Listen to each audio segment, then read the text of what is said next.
Good morning. My name is Paige Poole, and today we're going to be talking about the representations of women throughout media. The purpose of this topic is to explore the differences in the ways women are portrayed in women's magazines versus men's magazines. This is important because the way women are portrayed directly impacts societal standards for beauty. In addition, the differences in portrayals of women in women's magazines versus men's generates the idea that women need to look a certain way to be beautiful to a man. Another purpose of this research is to uncover the prevalence of gender stereotyping in magazines. To support my topic, I did some research. I found an article by David A. Frederick titled, "Do Representations of Male Masculinity Differ in Men's and Women's Magazines?" The goal of this research was to find out whether or not representations of male muscularity differ between men's and women's magazines. This research found that when surveyed, men often overestimate the degree of muscularity a female desires in her male partner.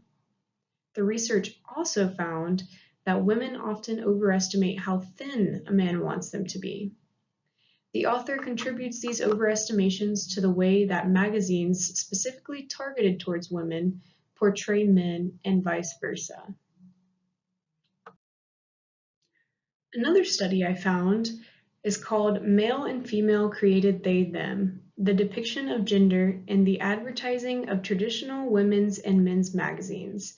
And this article is by Michelle A. Massey and Karen Rosenblum. This article analyzes advertisements in 6 different traditional men's and women's magazines.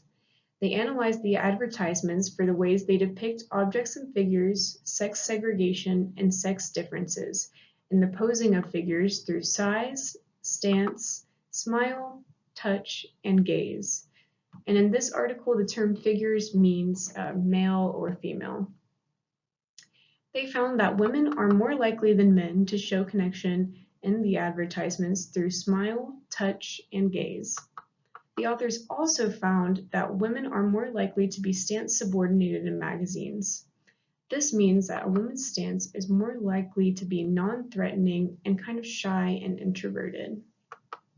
Lastly, the authors found that women are displayed slightly more independent in women's magazines, so magazines for women, rather than magazines geared towards men. Women appear to be more independent by appearing by themselves in an advertisement or displaying an image of confidence.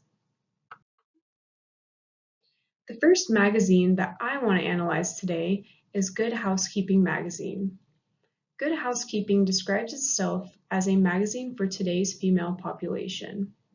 Good Housekeeping offers the latest trends and advice on topics such as healthy living, home decor, fashion and beauty, relationships, and consumer information.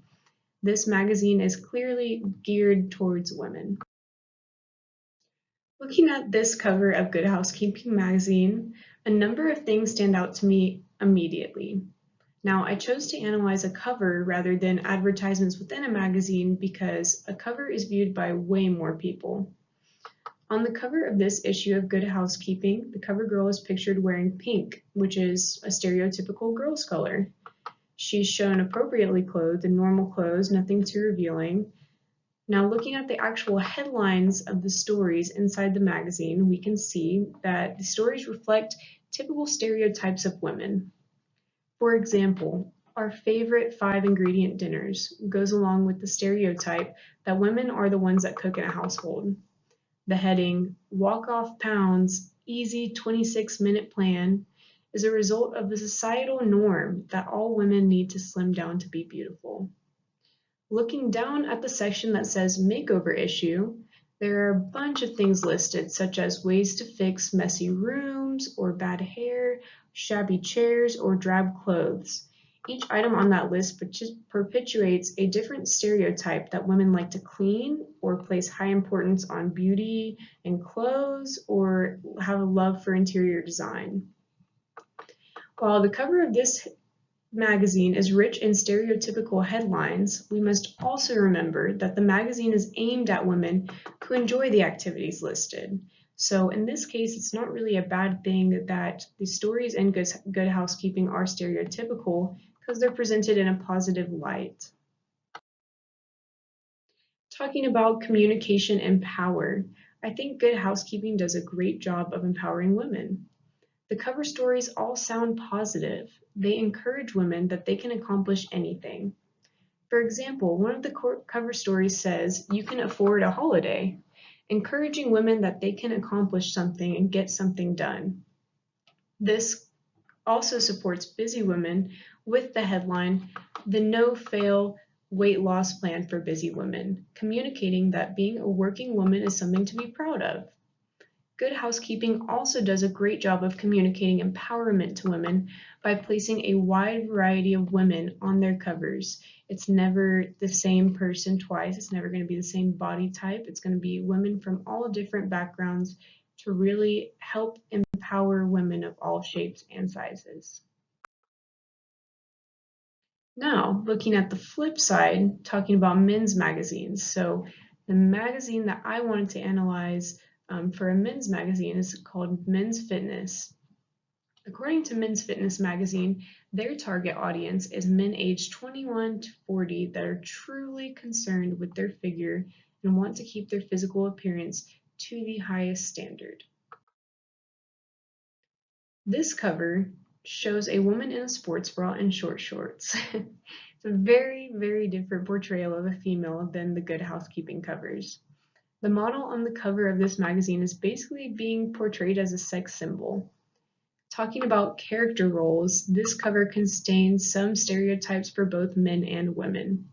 The cover stories on this issue are all related to working out, which is to be expected with a fitness magazine. The language used, though, is masculine. So, for example, where it says 762 tips to fight fat and live fit, using the word fight, that kind of gives the story a more aggressive tone and gives the overall magazine a more aggressive tone, which fits under masculine properties. Another male stereotype present in this cover is that men are sex obsessed. This issue is even called the hotter sex issue and features a sex symbol barely clothed on the cover.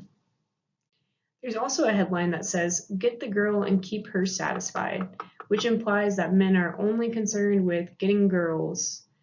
Analyzing the portrayal of women on this cover, we can see that there is an assertion made that a woman's satisfaction depends on a man, and this is once again shown in that same headline, the "Get the girl and keep her satisfied." This magazine also asserts that all women hate a gut, meaning that women don't find overweight men desirable. This stereotypes present in this men's fitness magazine are negative towards females. In terms of communication and power, men are represented as desirable, tough, and in charge. On this cover, we can see that the female is shown leaning on the man for support, communicating subconsciously to readers that men are strong and in control and women are in need of support.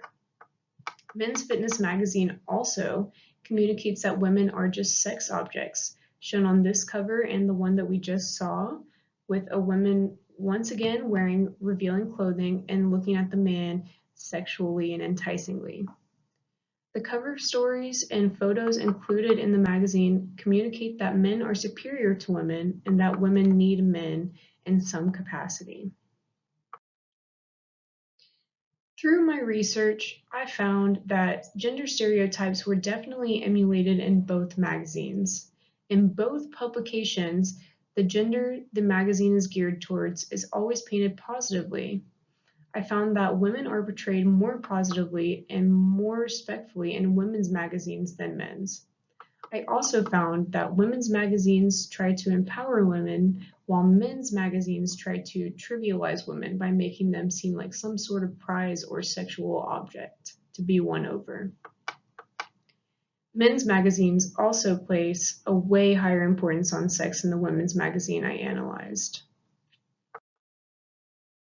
There were a few key takeaways from my research. I think that the representations of genders should be congruent throughout various publications.